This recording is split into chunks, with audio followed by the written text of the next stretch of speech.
Hi, everyone. Welcome back and welcome to today's event, which is the first session of Destination Think Virtual Forum. Glad to have you all here and thanks for joining us. And if you're listening to the recording, thanks for being here as well. I'm David Archer, Marketing Manager and Editor at DestinationThink.com, and I'm pleased to be your host again today. We'll start soon, just after a few notes. Today's presentation will last about 60 minutes.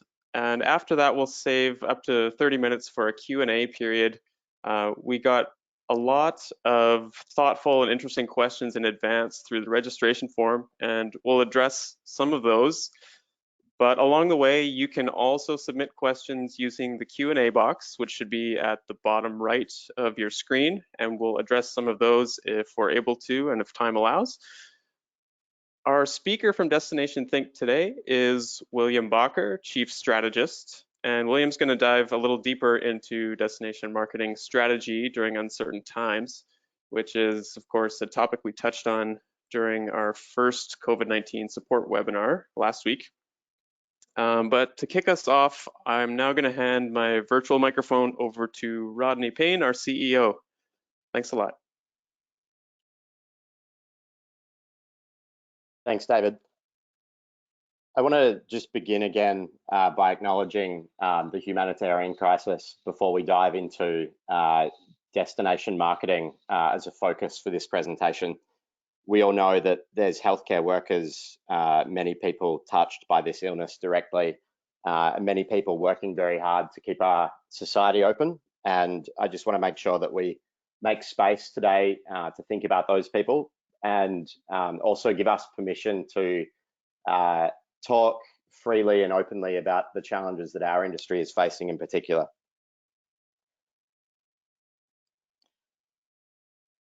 Since our last presentation, we've seen an incredible amount of interest in connecting with each other all over the world. We were blown away by how many people have downloaded and watched the presentation. We set up a Facebook group that you can see here on the screen to enable all of the destination marketers in our network, anyone who wants to join, to connect and share learning and share knowledge and support each other through this crisis. It's one of the most difficult phases that most of us will go through in our careers, and no one knows how this health situation is going to unfold, but we don't need to go alone. So I encourage you to come and join us and connect and ask questions about things that may help you or others, and our team will be engaging, but also lots of other people will be engaging too.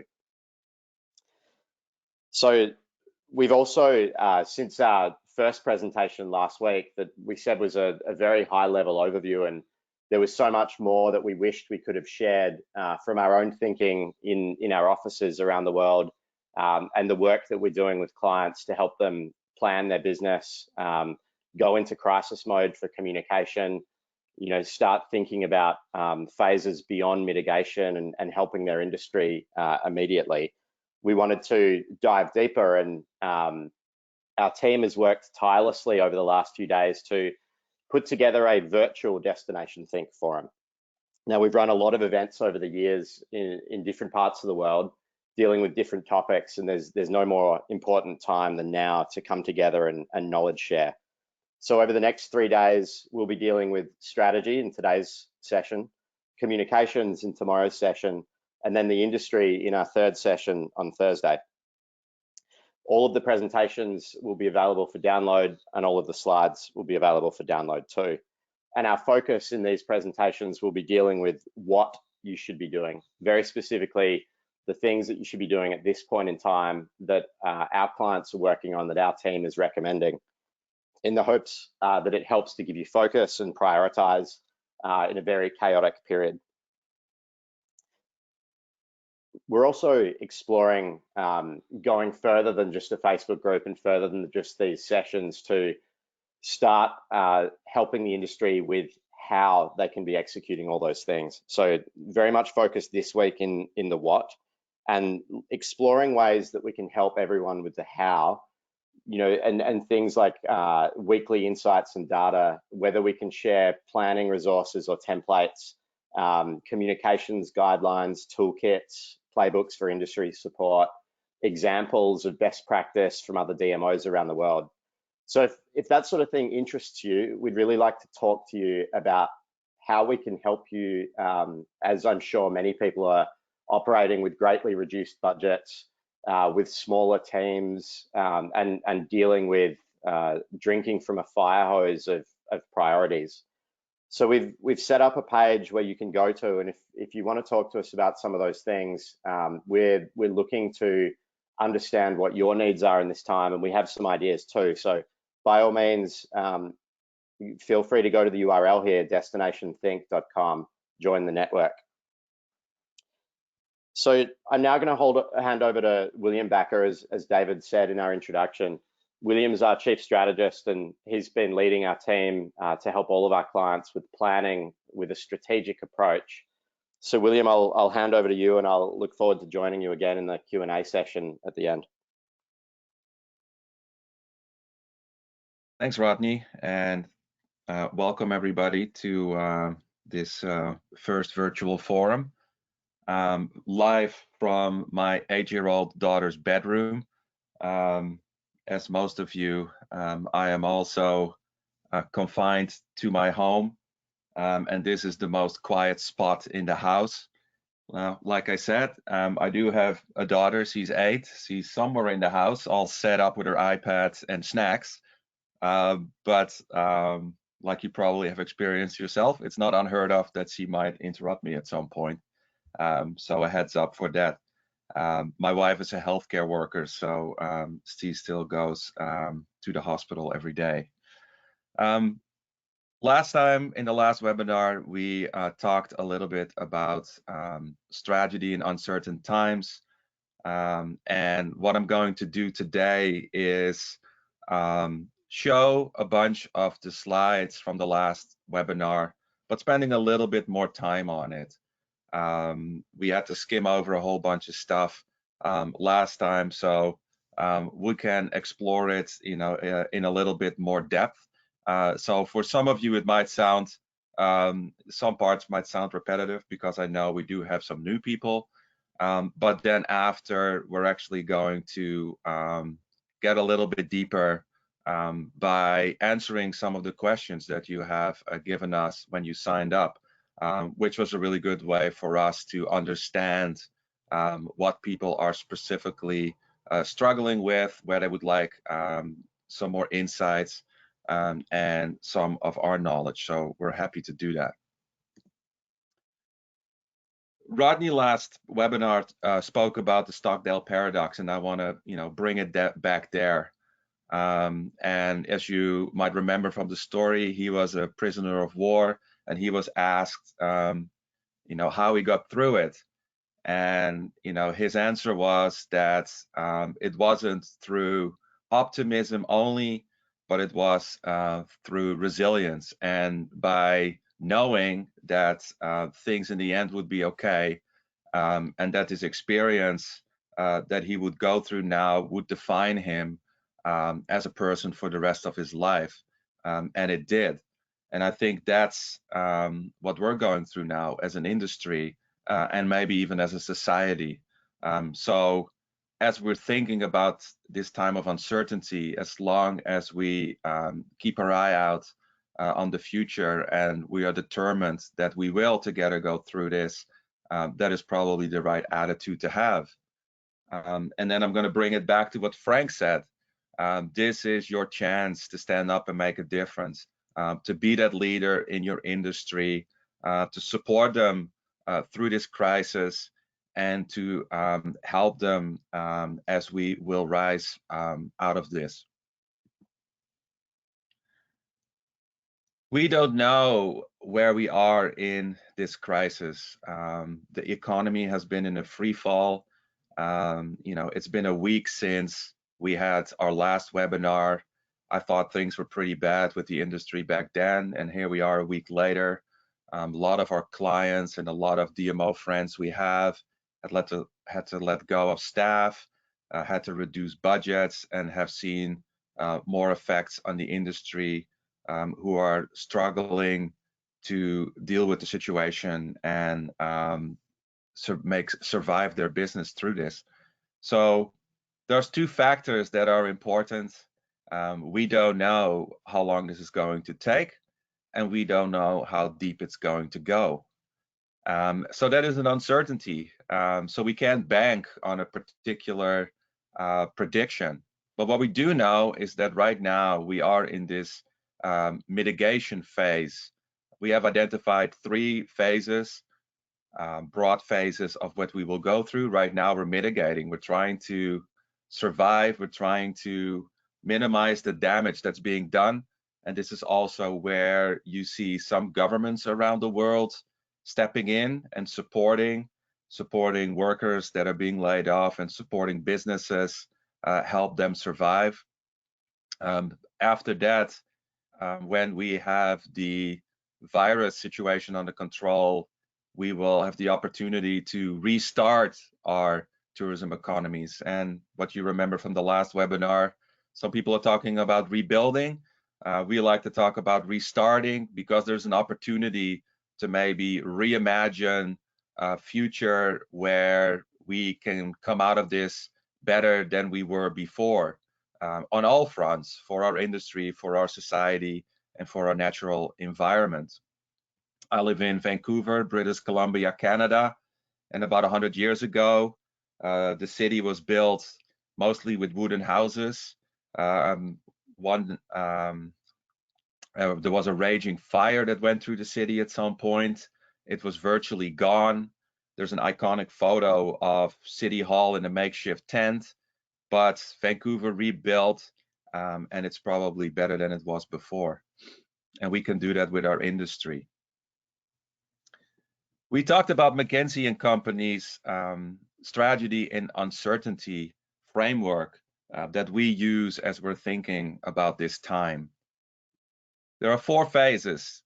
There's a clear enough future. So when you think about strategy, you understand the parameters. They are very predictable, and this is how we typically operate as a DMO, right? We know our markets, we know our industry, we know the experiences that we offer, we know what's happening and what time of the year, we know what events, we know what kind of air access we have, we know visa restrictions if you're dealing with international markets. We have a pretty solid understanding. And when we brief our agency about promotional campaigns, or when we're setting up programs to work with industry, we have a pretty good idea what we're putting in, what we will get out of it. The level 2 would be that we have a set of alternative futures, but maybe there's only a few with some variables. And maybe at times that's what happens. For example, when we're trying something new, when we're entering a new market, or when we're targeting a new niche, there is some options as we have a little bit more uncertainty. Level 3 is a range of futures where it's not just 2 or 3, but there's literally maybe a dozen or more possibilities of what could happen, and it makes it a lot harder to plan. Level 4 would be true uncertainty, where you have absolutely no idea where you are and what's going to happen next. We probably were in level 4 a couple of weeks ago, but I would argue that level 3 is where we are now, as things are becoming a little bit more clear about the paths that the virus might take, and also some models about what could happen to our economy. So what we see though from most DMOs is that they're still operating at that level 1 level, at a level 1, because that's what they're used to. So day to day things change, and day to day the one plan gets pushed forward or gets adjusted, instead of looking at this at the situation that we are, a range of possible futures, understanding the impacts of each possibility, and create corresponding strategies and plans through scenarios. And that's what we're doing with our clients. We are identifying what the possible futures could be like, and then we're building strategic plans accordingly, depending on how long it takes, what the impact could be, on a variety of factors. Now, how do you do that, right? Well, you need to, of course, inform yourself. You need to know where things are at, where things could go. Now, over the last week, I've probably watched 20 webinars with the support of my team from DMOs around the world. How are they responding? What data are they collecting? How are they communicating to industry to gain some learnings? We've also reviewed a lot of academic research. We have looked at other third-party information related to planning and data. There's a lot out there, as you might know. But the point here is, and this is from Tourism Switzerland's webinar, in times of uncertainty, data matters, and I couldn't agree more. So we have created this framework that shows you the type of data you need to collect, but also research, looking at some experts' insights or expert analysis. So there are 3 core buckets here. And the first one is that you have to consider what your DMO factors are. It matters if you are a small community in the USA, or where you are a city in Europe, or whether you are a province in Canada or a state in Australia, or if you're a national tourism organization. And then, of course, it matters as well if you represent a country like the United States, or maybe which is a huge geography with many people, many states, large cities, or whether you may be a smaller country in Europe, which acts a little bit more like a state DMO would in the US. So these factors matter, right? You have upstream DMOs, you have downstream DMOs. But funding, your funding matters as well, right? How are you getting your money, and how secure is that funding? We see some DMOs that can get appropriated money from their government, where things are relatively stable financially. And then you have DMOs that are funded almost entirely by some form of bed tax, which of course has completely dried up. And those of you have had to make some really hard decisions. Now, the funding situation is actually something that we discussed at our last forum event in New York, and we talked about the importance of diversify your funding so that you're not reliant on one source. And as we are rising out of this, one thing to consider is how are we funding, and how can we protect ourselves against things like this. And we've actually held a webinar about this in the past, and maybe we can share that at some point in our Facebook group.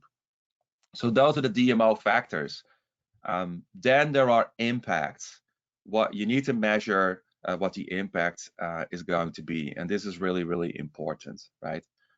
First of all, on your tourism industry, and I think most of you are doing this. What kind of cancellations do your operators see, and when? Track it over time. Are there still bookings on the books in the future? What's the situation now? Unfortunately, for most of us, the situation is that it's 0. But you see some innovation and some creativity with hotels who are filling their rooms by supporting healthcare workers, or the homeless, and generating some revenue that way. So there's a lot of creativity and ingenuity out there, but it's important to capture this. Also, which businesses are open and closed. Most of you will do this as well. What's the situation when it comes to job loss? And also what is happening to your access, particularly for those destinations where air access is vital to your tourism economy. If you are an island in the Caribbean, this is of course very relevant, and you need to track the situation today but also what it might look like in the future. Very important. Then, of course, we look at markets. What is the situation in your key markets? So from a health perspective, what is the health situation and the state of travel restrictions related to that, obviously? What is the impact on their local economy, which will have an impact on their ability to travel in the future? And also, what is the impact culturally or emotionally? Is there anything in the society that might change and shift that will force us to respond differently, evaluating if this is a relevant market, but also, if we have to adjust our messaging and our positioning for those markets. And then, of course, lastly, your organizational impact, which I mentioned before, the impact on your budget, obviously has a lot of DMOs making some really, really tough decisions. Staff is related to that. But what I also want to say is look at your staff in this time of crisis and mitigation. Think about your staff. What is the roles that we really need right now? And what is more important, protecting a bit of budget so when we enter the restart phase, that we can do some promotional activities? Or would it be more beneficial to keep some staff around to collect this data, to liaise with your industry, with other partners that are really, really important, to help you with planning the future, and also planning promotional activities on a limited budget? One of our core philosophies is that building reputation for your destination doesn't necessarily require large advertising budgets. And I think when we don't have large budgets, is a prime opportunity to be creative when we get back. You need to think about what's the impact on our partners and our suppliers. How are they doing? Will they still be able to support us? And of course, a very specific thing which I touched upon earlier, we're all dealing with the very real situation of working remotely. Destination Think is a remote company. Most of us are working from home or in shared office spaces. We're spread out all around the world. If there's one thing that we have a lot of knowledge of, is how to collaborate remotely. And if anyone has any questions, please drop them in the Facebook group, because we've spent years figuring this out. So, and then the last bit, of course, is the uncertainties. The things we don't know. We don't know how long the epidemic is going to take. We don't know what the impact is going to be in the future, depending on how long it will take. We also don't know what kind of actions government might take, although this is one place where we do have some influence. And you see a lot of DMOs or sector organizations calculating the impact of the current situation and going to government in order to make sure that they are aware and can put support programs in place. I live in Canada, and our government has put some programs in place to support people that are laid off and to support businesses with their continuity. It's different for different places around the world, but you also see our tourism industry organization in Canada lobbying government to support specific branches of the industry. I've seen the same thing in the United States. I've seen it in some European countries as well, and it's probably happens in other places around the world. And you can influence that by working either directly with your government or with your sector organizations and supporting them. And at some point, and we'll talk about this in a few slides, also making the business case for a restart by investing in tourism promotion in order to kickstart the tourism economy. And then the last one, of course, is we don't know what the effect is going to be on your visitors by market. So that's the data, and I spend a lot of time about the data. And the one thing that I forgot to mention, but I was realizing it now, is where you're going to get this data from. Some data you collect yourself, specifically when it comes to your local industry, or you can look at your upstream DMO in case you're a small community. You can look at your state or province or NTO. Of course, when you are an NTO or a state, you probably have a little bit more resources that you could potentially apply to collect that information from industry or working with sector organizations. So these are the places where you probably have to be most hands-on. When it comes to market situations, again, if you're a smaller DMO, you can probably look at your upstream DMO who will provide that information. And if they don't, maybe your DMO next door, your state or province or NTO next door might have some relevant insights, but you also have to look at some of the analysts and experts out there. And I've seen some really, really good webinars from DMOs where they share that information or through their corporate websites. But we're now going to talk about the mitigation phase. So this is what we're in right now, and this is where things are the most uncertain, the most fluid, and this is where we have to be really, really agile, creative, and even thinking outside the box when it comes to how we traditionally talk about ourselves, what traditionally our brand is being communicated, for example. Now, we have identified 5 broad stages of travel restrictions, and all of us are in one of these 5 stages. Most of us are probably in stage 1 or 2. Stage 1 is a lockdown where people are either restricted to their homes or encouraged to stay home. Social distancing is in place, which means that most restaurants and retail is closed. Maybe there's only delivery or maybe some takeout when it comes to restaurants, and regional or international travel is either restricted or strongly discouraged. Borders are closed. Maybe there's a local restriction, meaning that you are allowed to move around in your city. Some places where you can still gather in small groups.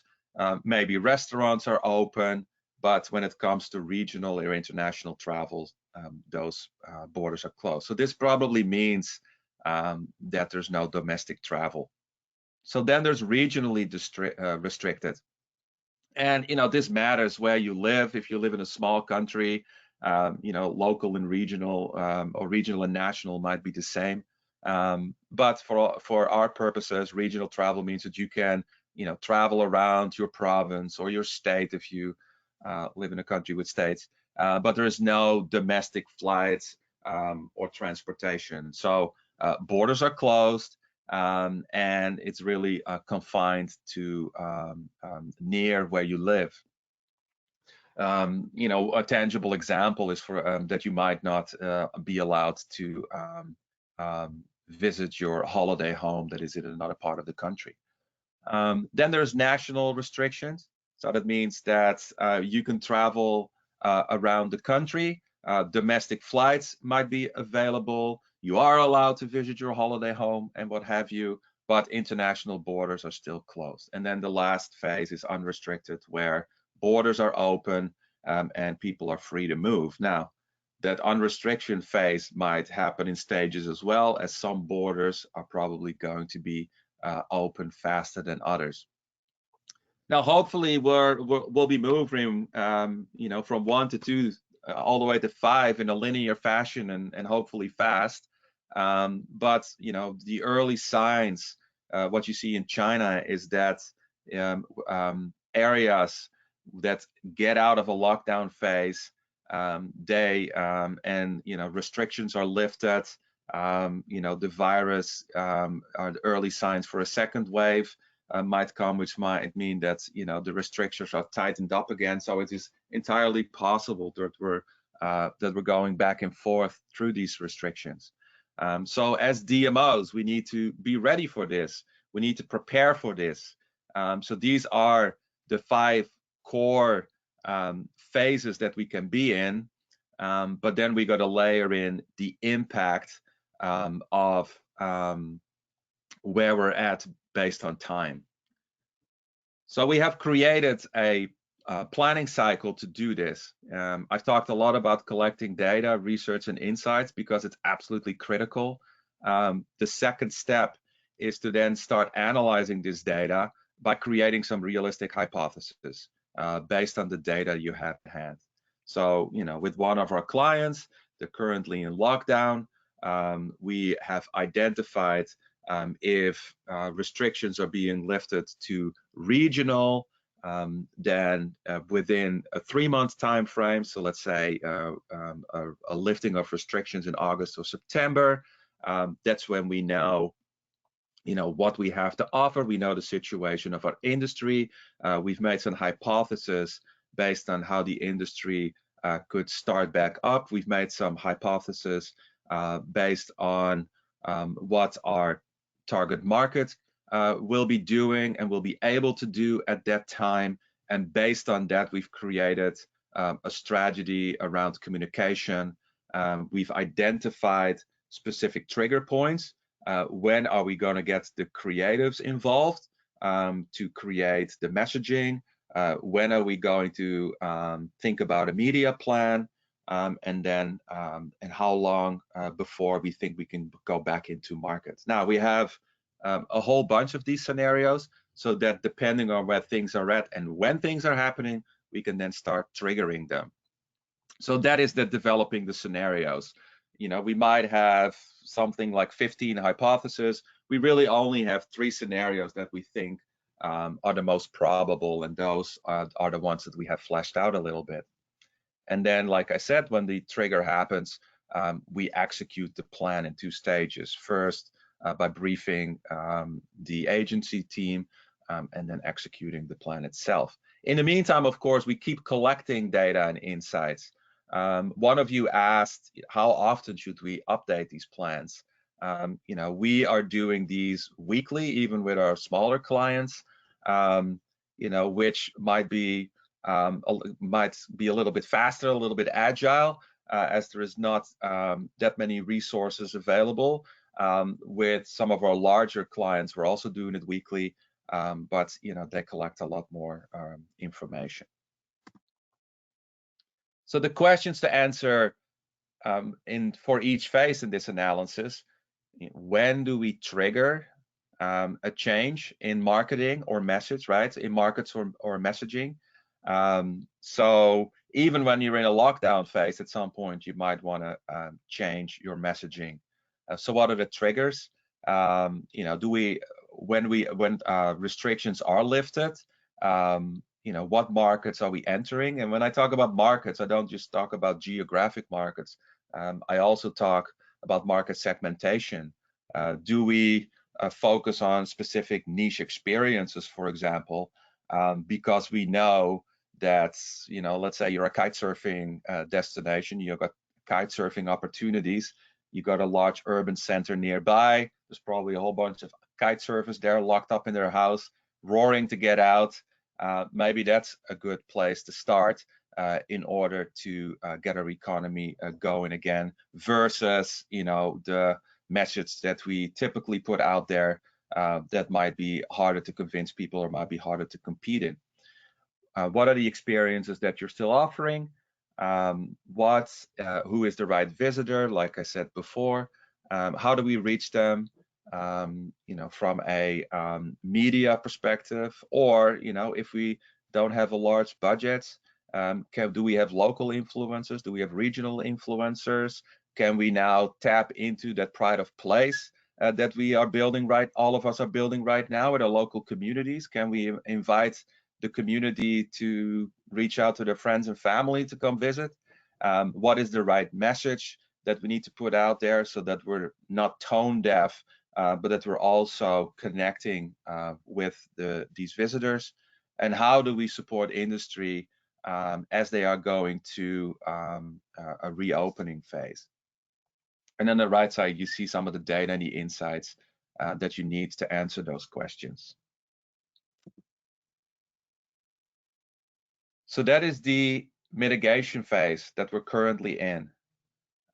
Look at the state of lockdown, prepare for different scenarios, depending on the lifting of restrictions and when those might happen, and what the impact is of the time that it takes to lift those restrictions. So now we're going to restart and reimagine phase. I'm going to focus mostly on the restart phase. I hope in the future soon we have the opportunity to talk about reimagining things as well, but it's a little bit early for that right now. It starts collecting the exact same information. So it's two parallel processes, and you're building your scenarios off the same set of data. But in this case, you're going to develop long-term impact models, or, I should say, a low, medium, and high impact model, based on how long it takes before we're entering the restart phase. And the restart phase really starts when we have the medical situation under control. So most DMOs that I see and the clients that we work with on this have created 3 long-term impact models, sometimes with particular variations. So a restart maybe in the fall, a restart in the winter, a restart next spring, and then different impacts based on how successful government actions are. For example, for the places where government has put some support in place. Based on that, we are now looking at existing plans, existing strategies, vision for a destination, objectives and KPIs for those scenarios. And this is the phase where industry engagement is going to be really, really important. But so is the engagement with your broader community, your residents, your government. This is the reimagine opportunity. You can create win-win-win situations, a win for your industry and the economy, a win for your residents and the local quality of life, and a win for your natural environment and climate. It might be early right now to start doing this, but there will be a point in time where you can. And if you layer in those kind of insights, you can come out really, really strong. It will also allow you to create alignment between your industry, between your residents, between your government, and maybe even some other stakeholders who could support that restart. So based on all this, you can adjust your strategies so that you know how to get back, when to get back, how to target, may have made the adjustments maybe to your marketing strategy, but you also, and this is really important, you have created a business case for government support. If you are a small DMO or whether you're a large DMO with significant impacts on your economy, depending on the size of your economy, a financial injection from government in order to get that economy back going is going to be really important. And if you can go to your government and you say, if you invest X amount of dollars, euros, or whatever your currency is, you can expect these activities, you can expect these kind of visitors to come, spending this kind of money, creating these amounts of jobs with this amounts of revenues, including tax revenues.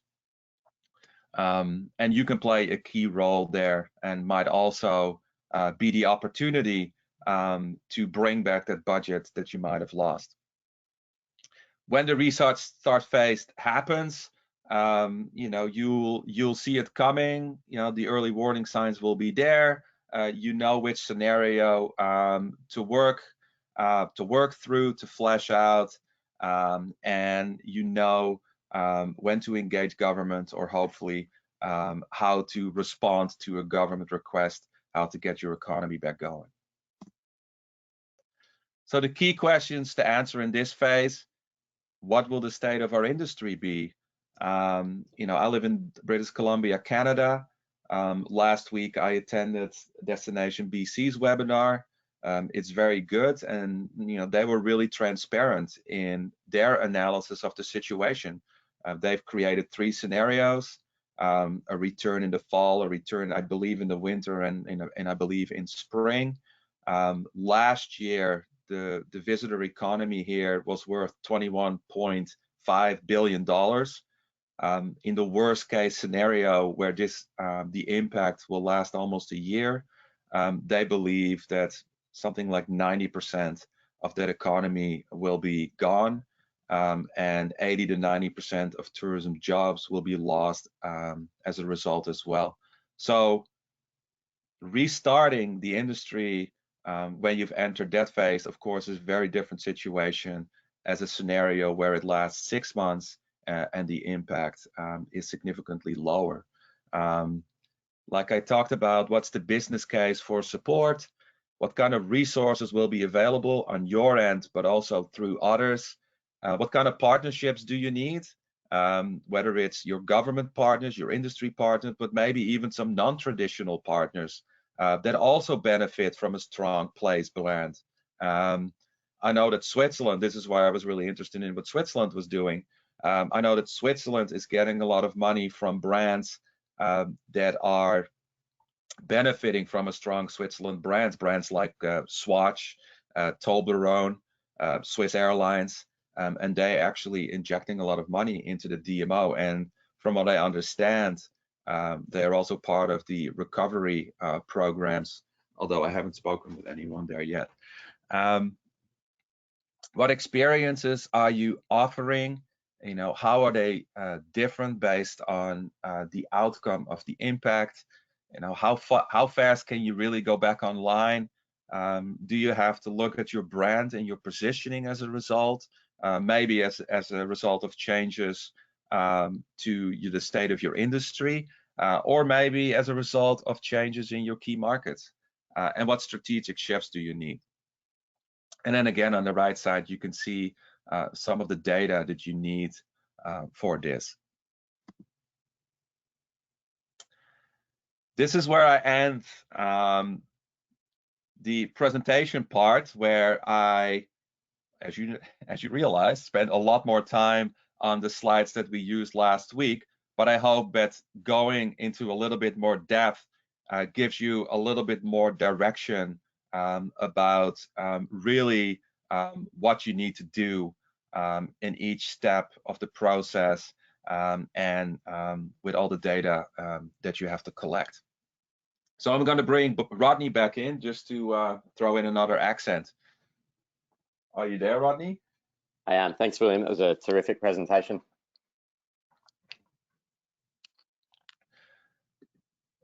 We got a lot of great questions, and we're going to answer a few of them. Please send David your questions related to the presentation or other questions, so that we can either answer them in this webinar or put them on the Facebook group and have a discussion there, or maybe even put them in a future presentation. So Rodney, you're going to answer the first one. The question was asked: how do we plan for human fear of traveling after COVID-19? Yeah, it's a very interesting question, and I think we picked it out of all the questions that were submitted in advance of the webinar, because it's obviously on a lot of people's minds. It's definitely on our minds, and I'd bring people back to the humanitarian and public health crisis as the starting point for the answer to how do we start addressing the fear. The first point I'd check in on is, how fearful should people be about traveling? And I think, you know, from my perspective, the DMO has a responsibility, the tourism organization has a responsibility to be careful with encouraging travel too soon. and that could have lasting impacts on your brand. If you were part of encouraging an outbreak too soon. So really think carefully about the health situation, both in your own destination and in the source market you're considering communicating to attract back. Also think about things like older demographics, right? The higher risk travelers, and you may need to adjust target markets accordingly. The next thing I'd be thinking about is really understanding existing research. There's already a ton out there. I feel like it's very early in terms of existing research, but typically some form of demographic and psychographic segments will bounce back faster in a downturn or from a crisis. One example is adventure seekers in the millennial category. They're heavily influenced by social and social media, and they tend to bounce back quicker. There's another example as well related to inertia. Perhaps people who've never bothered to cancel their trips or plans are just hanging on to see what happens. Those are the people that you could seek to consider early. And then see some geographic markets as well. Important to do your own research, but some markets will be more resilient than others. Often Germans, for example, will travel more quickly than, say, a market like Japan. There's a lot of third-party research already available online from past incidents and crises, and everyone is really wondering the same thing. So keep your eye out for what's freely available. The third thing I'd be considering is, as the public health crisis starts to bounce back, be thinking about doing your own direct research into target markets if you can. Understand those people's perception of risk and any other changes may have occurred. And then obviously, plan to adjust communications accordingly once you do understand nuances and new behaviors that you may not have seen before. I'm personally anticipating, in the early stages of local and near-in mobility, perhaps we'll be including things like we've flattened the curve or we've eliminated the curve in communications, right? So it could be very, very different to what tourism marketers are used to communicating about. Thanks, Rodney. Yeah, and there's a lot of conversations about this, right? Does it mean that people will be looking wide open spaces to stay away from people, or if the health crisis is completely under control, will people be looking forward to busy town squares and full sports stadiums? We'll have to find out. So the next question, how do we determine the optimum number of scenarios to be developed based on current information? I think I inadvertently answered this question because I knew it was coming. So in the mitigation phase, you can anticipate, where you're at, you can anticipate where you're likely to go next, moving forward when it comes to restrictions, or moving backwards in case of a next wave of the virus. And so right now I think most of us are into a lockdown phase, with some exceptions. I know that Sweden is taking a different path, for example, but we can anticipate what's coming next or what might come next. And we can, so those are your core scenarios, and then maybe based on some different assumptions, we can create different plans. And the different assumptions could be the impact on your local industry, the impact on your target markets, but maybe also your budget situation, depending on if you would get support from somewhere or not. Those obviously will affect your plans. And the next one is seasonality. Depending on when this happens, of course, might change what you promote and to whom. Right now, when I think about the clients that we're doing this with, we probably have 3 core scenarios. When it comes to the long term, the restart phase, this is where you probably want to work with 3 scenarios, a low, medium, and high impact scenario based on time. And then maybe within that, again, some different versions, again, based on some different assumptions related to impact and support. One of our clients right now, we're working on some different plans based on different levels of financial support. So the business case that I talked about. So the next question, we'll go back to you, Rodney. In order, please highlight which outbound regions will recover first and see travel bounce back, and which regions will they visit? For me, again, I think behavior is largely, at least initially, going to be dictated by the health situation. It's unusual in our industry to be guided by such a massive macro black swan event rather than more nuanced traveler behavior. But in a way, it almost makes planning a little easier. So the markets that will recover, and this will be true for many destinations, first will be your local market. As mobility is permitted more and more, your local residents will start to come out of their houses. We're seeing this in some parts of the world already. We're watching keenly what happens with markets like China to see how locals are responding. And then next, obviously, is your near-in markets. And I think this is probably a segment that I'd be focused on quite heavily in planning beyond the mitigation phase. Then domestic travel will open up within many countries in the next market, and for many of us, that'll be an adjustment away from focused on long-haul international markets to looking for our best opportunities domestically. And then beyond domestic travel into the international markets, it's a bit of an ambiguous answer to that, but the people who are allowed to travel, who can afford to travel, who aren't scared to travel, and who believe your destination is a safe place to travel to, will be your next best opportunities. And there's a lot of understanding and nuance that needs to go onto that. How the outbreak unfolded, how was it managed? Are there bilateral international agreements appearing between countries that have handled the outbreak well? Are there completely new scenarios emerging where people who have immunity or built up antibodies to the virus are permitted to travel either locally, domestically, or internationally? So these are all important things to be watching for. I'm going to look at markets a little bit different beyond geographics.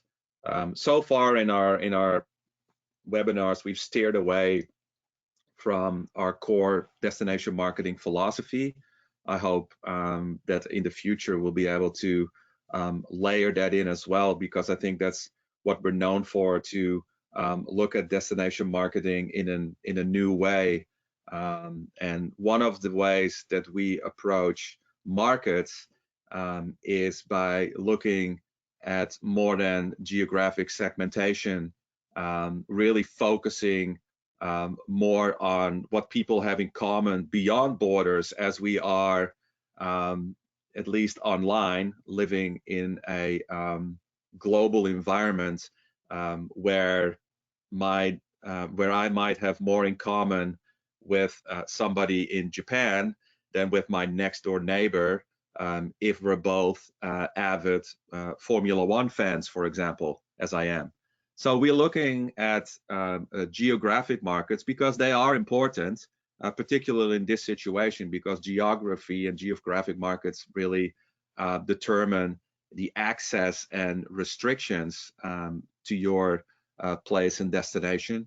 We're looking at demographics, like most DMOs will do, to in this case, for ability to travel. Who has lost their job, who still has discretionary income to travel, and what does their demographic profile look like. We are also looking at psychographic market segmentation. So this is about people's values, about people's belief systems, and related behavior. So some people travel, because they want to be pampered. Some people travel because they want to learn something. All these things matter, and this is really where risk and resilience comes in. So what is the profile, the psychographic profile of people that will travel first, that will take more risks, that are more resilient to uncertainty? And then the last one, we work with a lot with niche marketing, meaning that we market to people's passions. I mentioned kite surfing before, but this could include things like skiing or cultural travel, food travel, medical travel, meetings and events, and related passions. All these things form online communities with influencers, with blogs and websites and what have you, where people are getting a lot of their travel inspiration from. So looking as well as your destination, and how do you relate to people's passions. Now, and one of the things that we're thinking about with our clients, and this is why this piece is important, is if you offer a certain experience that might not necessarily be with the highest reputation compared to some competitors, where competitors are in a different country or in a different part of the country that people can travel to, maybe connecting with people of this passion locally or near in might be a really good way of overcoming that risk and resilience hurdle and still get them to travel. So that is a new evaluation that we're making for the short term with a lot of our clients. Moving to the next question, forgot who's going to answer this one. We'll see. What are your thoughts around doing segmentation, quantitative and qualitative research at this time? Would it just capture a moment in time? Okay, I'm taking this one. I remember now. So the question is, what use is it to ask our potential visitors right now, how they are feeling about things and their travel intentions and what have you? Now, there's a lot of research that's being conducted, and it's, I commend everybody. Some of our colleagues are doing great things, and I commend them. So, for example, Longwoods, in partnership with Miles Media, they're doing a weekly travel sentiment survey. Now, what's important here, how we are looking at these types of research, is we're looking at the trends. We don't look at the snapshot. If you can see here, this is the question here, and this research is, and there's a bunch of questions. Have people changed their travel plans due to COVID-19? And you can see, as you might expect, that 84% of US travelers have in fact changed their plans. When you looked at it on March 11, you might have said, well, that's not bad news because there's still 42 people who will travel, but that's of course not the right way of looking at it. Looking at the trends, you can see as the restrictions and the severity or the reality sank in with people, that number shot up.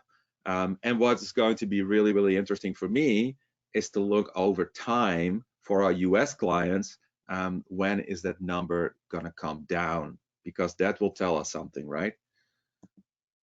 Same thing, like some of you might have the ability to do, some primary research yourself. So this is from Visit Philadelphia, who have, when I found their report, had done 2 pieces of research in similar veins. So this is a little bit more relevant to them. Do you still feel comfortable vacationing or traveling for leisure in Philadelphia? In different age groups in this case. You can see that the snapshot in time might not be as relevant, as this might take a while, but what will be relevant for them is to track this sentiment over time, so that they can know when do people feel comfortable, who will feel comfortable first, and if they don't, within this research, look for those particular reasons, so that they can layer that into their planning and then their communication. Often a lot of these sentiments are shaped by media, and some of that might not really capture the nuance of what's really going on, and there's an opportunity to correct that. So trends versus snapshots, very important. The second one is behavior versus intent. So in research, we know what people say and what people do might actually be very different. And there is some big data companies out there that can give you some really good insight. So Visit Scotland, I think, is doing something really smart. They're using Adara, who are collecting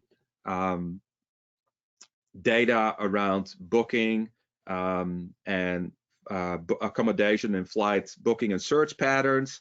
As you can see, that's completely dried up, both for hotel searches and bookings and for flight searches and bookings.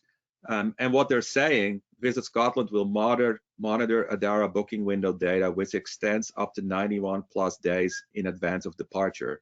This will help inform timing of future marketing activities when Visit are ready to reconsider travel once more. So when they see that the search volume go up, or when they see the booking volume go up, that's a key signal for them to go back in market, because the early adopters, if you like, are starting to look for travel, and this might be the time to go back in market. So people might say something different, but this is what they're doing, and looking at what people are doing is always better than what they are saying. And you can, by the way, you can also look at this, for example, really simple on your website. What is your website traffic look like from different markets? What does it look like now, and how is it trending over time? When are people starting to look at certain sections of our website? Will give you another indicator of what's happening. The next question, Rodney, is it possible to forecast the lifting of restrictions for both the domestic and international marketplaces? I think I was going to answer this. Thanks, William. I can start and give you a little break and let you collect your thoughts. So sounds good. I think forecasting at the moment still feels like a little bit of a dangerous game. You'll have noticed a theme in our presentations towards scenario planning. We're seeing a little bit of a dangerous pattern where a lot of people, both in and out of our industry, are latching onto one scenario, whether that's a worst case or an optimistic scenario. And I really can't emphasize enough, from my perspective in planning, even in planning our own business, avoid wherever you can the temptation to try and predict the future. You can obviously build out your scenarios by looking at what's going on elsewhere. Look to some of the places internationally that are further ahead in the health crisis than your own part of the world. Look to how different government policy around managing public health, around managing economic fallout are having impacts, and try to use those to build scenarios and be ready for each scenario. And then also be guided by the levels of mobility that we've referred to a few times. Are you under lockdown? Is there mobility allowed locally, regionally, domestically, and are airports and international flight routes starting to open up? So rather than trying to time it, be prepared for multiple outcomes would be my advice on this one. Thanks, Rodney. And what we're doing, what we're bringing to our clients, so that is those insights that we find and that we monitor particularly the ones that just don't have the bandwidth to do that all themselves. And we do take some clues. I mean, Rodney's absolutely correct. We're not in the predicting the future business, but part of our scenario planning does include some probability factors, and that's where we need to take our clues from the experts who are looking at this. One of the studies that I found really interesting was from the Boston Consulting Group, and this came out March 25th. They put all kinds of caveats in the opening of the document. They recognize it's very uncertain as well, but it's useful for, in this case, for different countries. They are forecasting or projecting based on places that in other places or parts of the world, how they've been coping with it. So in our probability estimating, this is something that we're taking in as a factor. Now, they haven't updated it since March 25th, so this is rapidly becoming outdated. I hoped that they would do this every week. And there's also learning that you can look at from other places as well, right? This is from the McKinsey & Company report that we talked about in the last webinar as well, but a more updated version. And the reason why I put this chart in here, or this slide, is not to go through to the graph in detail, but the little bit of learning on the right side is important, right? Some Asian jurisdictions have been able to restart the economies with limited local transmission, which is really, really good news, right? You relax your restrictions, you don't get local transmission, meaning that the virus locally is probably under control. But then the second part is important for us. Imported cases reflect a high fraction of the total, which may drive longer imposition of travel restrictions relative to other public health measures. So this is really the first place where restrictions are being loosened. They see that they have it under control locally, but new infections are coming in through travel, which probably means that other parts of the world where you might be, your government knows this as well. And when the situation, gets more stable locally, it might take longer than we are hoping for some of these travel restrictions to be lifted. And then the last one is, of course, as we get closer to certain events, things become a little bit more predictable, and you can look for political signals, right? This was something, what's happening in Europe, in Denmark. There are some reports there that they are eyeing to gradually reopen after Easter if the numbers stabilize. Well, I don't know how credible this is, but if you were living in Denmark, you probably get a lot more information about this. But if this turns out to be credible, you could now start thinking about, I am now starting to build my media plans, get the creatives going, so that, should this happen after Easter, I can get back in market if that's appropriate with the right message. The next question, what are the market signals that a destination can identify for the situation to come back to the new normal?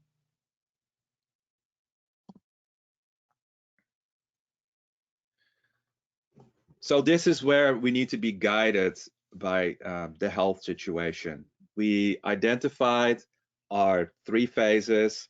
Right now, we are in the mitigation phase. So really what we're asking here is, how do we know that we have entered the restart phase, or that we can start with the restart phase? And that is really where we need to be guided by the health situation. When there is a combination of rapid testing, vaccination, or treatment that allows the health system to stabilize the situation, and it becomes safe for people to start mingling again, to start traveling again, that's really when we can start really thinking about a restart of tourism. So really looking at the health situation is critical here, so that there is a very, very, very low risk of a relapse, so that we're back into mitigation mode. What's interesting though, and what I've been looking at and what we've been doing some research on, is what might the recovery look like?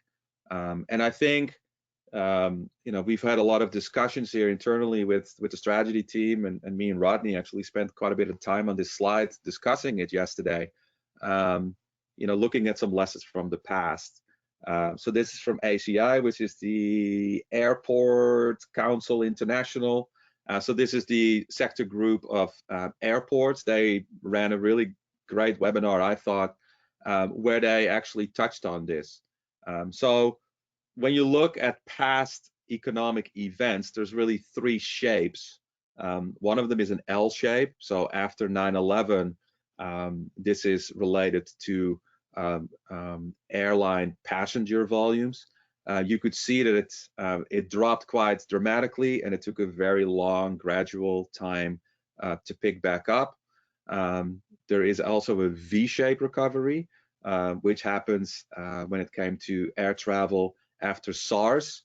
Things picked back up almost as fast as they dropped off. There is also a U-shaped recovery, where things fall off, they bobble at the bottom for a while before they pick back up. Now, when ACI analyzes what's going on and is making some predictions around what could happen with airline recovery, they envision a combination of a U-shaped and then an L-shape, where initially some airlines will go back on, people start travel again, but it will take a very long time for things to come back to where things were.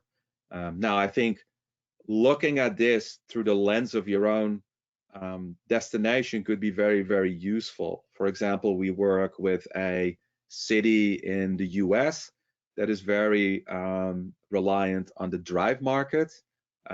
They are a getaway destination for people within a 4 or 5 hour drive radius. The likelihood of a V-shape is what you really want, is much more likely than maybe other places who are reliant on international markets or air travel or cruise.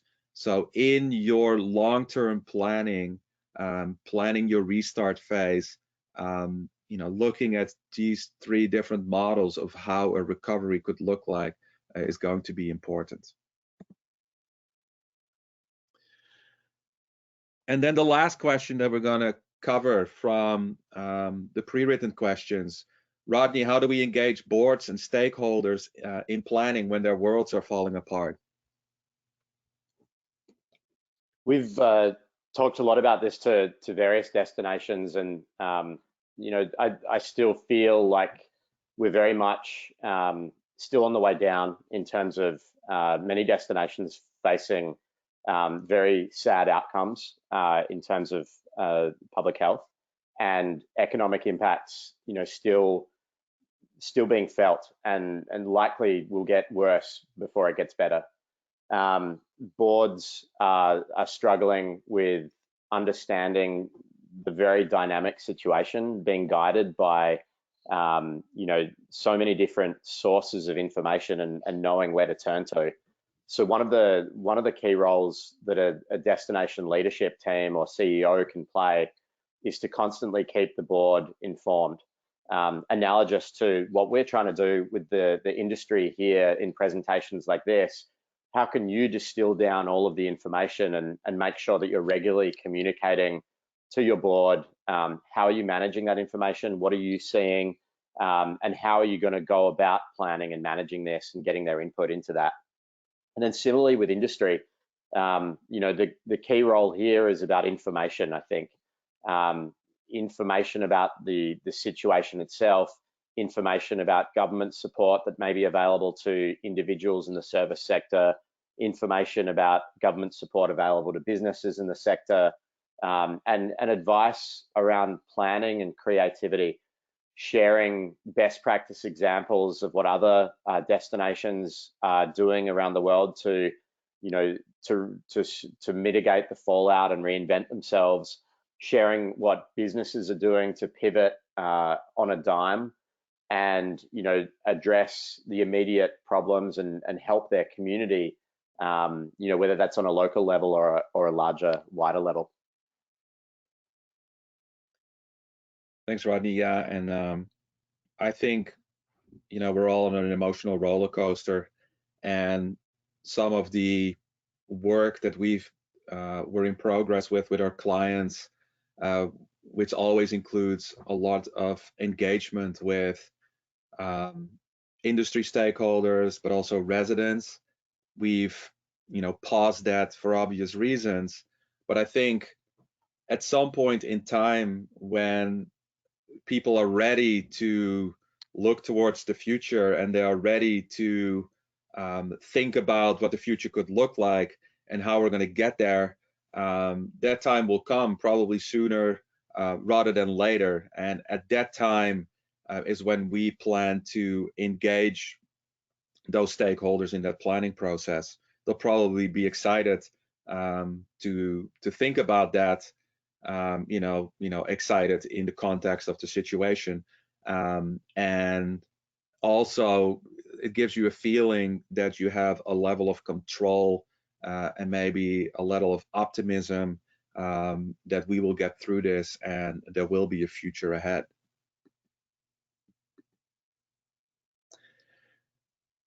This is where we're going to end the prepared presentation. I think that David might have some questions because there is a little bit of time, but I just wanted to make sure that if there's 4 things that I want to take away, that I want you to take away from all this, is first of all, we're all in a vortex and a crisis and a rapid situation with many day-to-day factors, but it's really important that you create some space from that day-to-day to start thinking strategically about what's next in the short term, but also in the long term, by creating a data framework that you can start collecting based on who you are, what you can collect, and where that comes from. Create those plans based on scenarios, and this doesn't have to be extremely detailed necessarily. For some of our clients, we have created a range of scenarios based on a 1-page strategy framework that we're also using for our own company, so that you can quickly communicate what you've learned, what are the key assumptions, what are the key messages, target audiences, and what have you, and then be ready to execute them. Be ready, have the team ready, have your partners ready, and so when that trigger is pulled, that you can start supporting your industry further.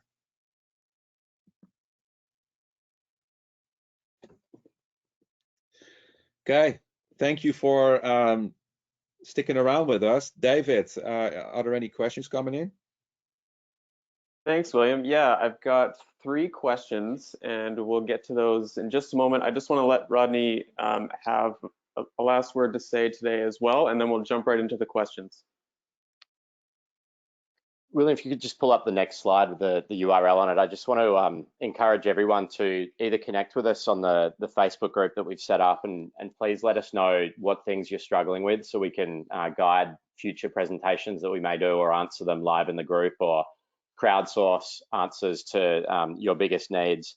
We know that a lot of people are doing a lot more with budgets having been decimated, facing smaller teams. And as an organization, we really are trying to understand how we can play a leadership role, how we can connect to the global community and help you through, what is likely to be one of the toughest phases of our careers that we face together. One of the things that a lot of people have talked to us about is the complexity around scenario planning. and how important that is in this phase. And we're looking at whether that's something we can do on behalf of the industry to create scenarios, distill all of the information that we're talking about today. All of the people in our industry, like TripAdvisor and Destinations International and SimpleView and MMGY, are putting out great information, but there's so much that it's overwhelming. And we think that one role that we could play on behalf of everyone is to distill that down, combined with a lot of examples of what destinations are doing and saying from around the world, what big consulting companies like Boston Consulting Company, McKinsey, some of the others have referenced, and try to distill that down into a weekly set of information or report or brief or scenarios that you could distill down to your team for your own planning, to your industry and to your board. If that sounds interesting, we'd love to hear from you on destinationthink.com/join the network. And if you've got other ideas on things that would really help you to manage this, by all means, let us know, and we'll see what we can do about putting those together.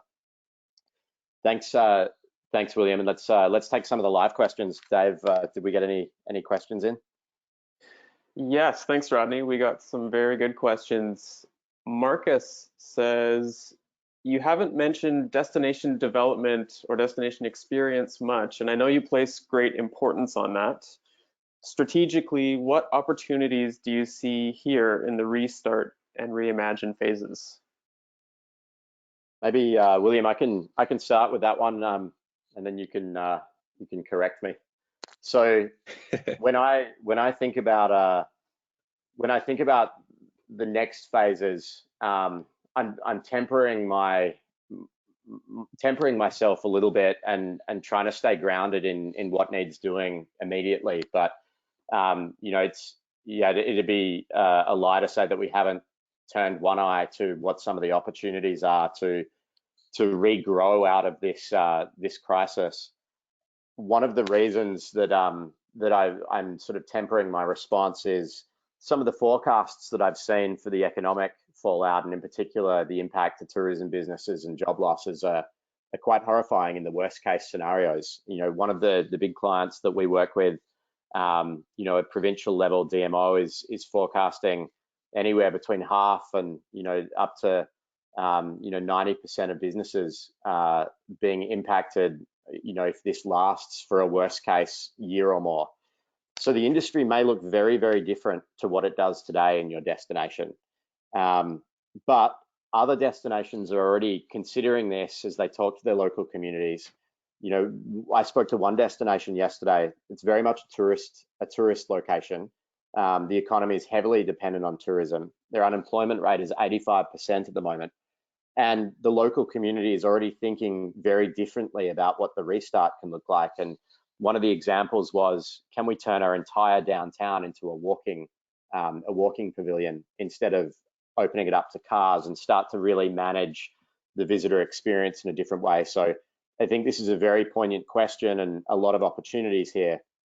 The other things that we've talked about, with our team so far, is a recognition that there were some structural problems in our industry long before COVID.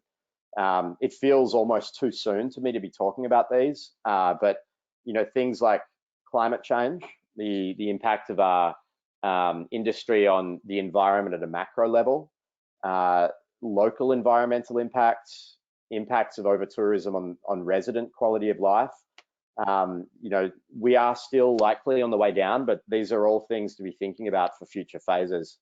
I personally believe that COVID is both a big reset and a great accelerator of a lot of existing trends. And in terms of destination management, the trends we've discussed, from Destination Think and at many events for 10 years or more, are going to be thrust into the forefront. And the role of visitor services, a shift towards truly sustainably growing our industry, aligning to the DNA of your place. We call it place DNA, but really understanding what the community stands for is going to become more important than ever.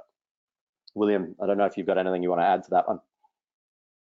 No, I think you captured it really well, and that's what I think the engagement step into the restart planning is going to be really, really important. And we purposely don't want to, belabor that too much, considering the situation that everybody is in. It's really hard to start talking about opportunities for a rebuild when the impact is so severe. But at one point we will share how we are, like, more of our insights into destination marketing, and the key here is that promote what you develop what you promote, which means that if you want to build a strong reputation based on the identity of your community, your place DNA, developing an aligned industry with aligned experiences that resonate to the right visitor, that is in alignment with your community, in alignment with your natural environment, in order to create that win-win-win situation, is going to be critical. And of course, this is an opportunity to really do this as we're going to restart. And I mentioned before that my wife works in the hospital. Her unit was moved. She works in palliative care.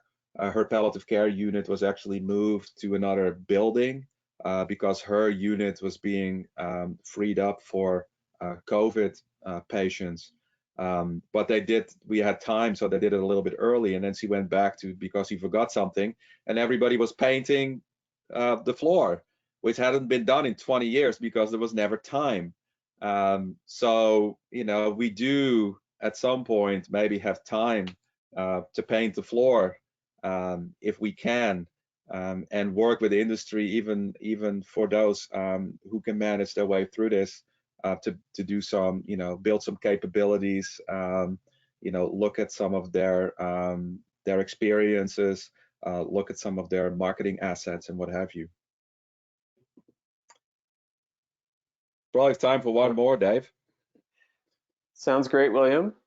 This one comes from Adriano, who says, well, it's a two-parter.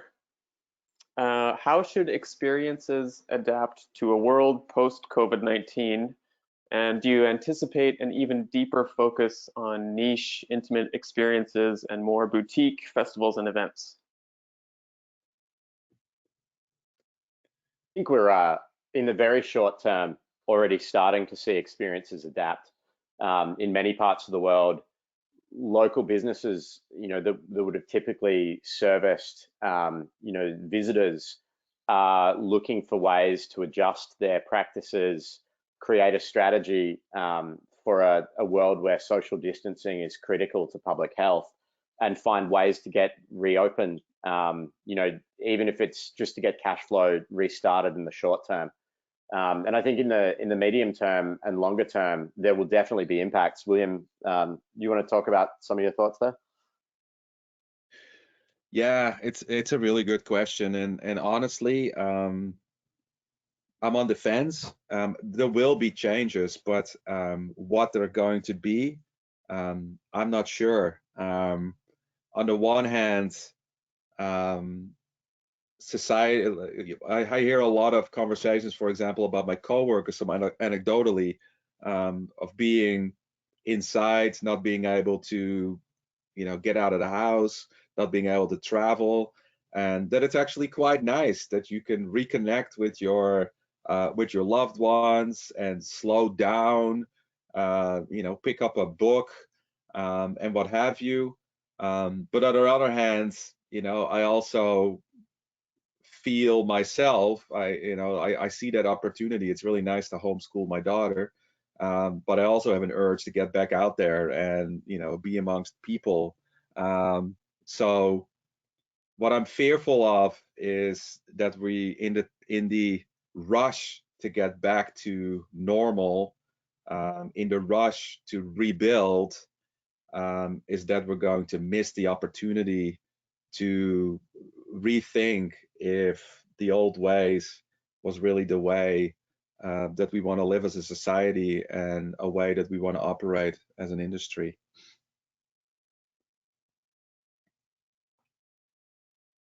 Thanks, William. Thanks, Rodney. And thank you all for joining us today once again. We look forward to tomorrow's session of virtual forum as well, where we'll talk about adjusting communications during this time. Of course, we invite you to stay connected with us through the Facebook group, the COVID-19 Facebook support group. The link's on the screen there, or you can find it through our Destination Think Facebook page. Please invite your colleagues to join too, and introduce yourself and say hello. Everyone will get the recording shortly by email. We'll also share the link through the blog and through that group. Thanks again. Have a great day, and we'll see you next time. Take care.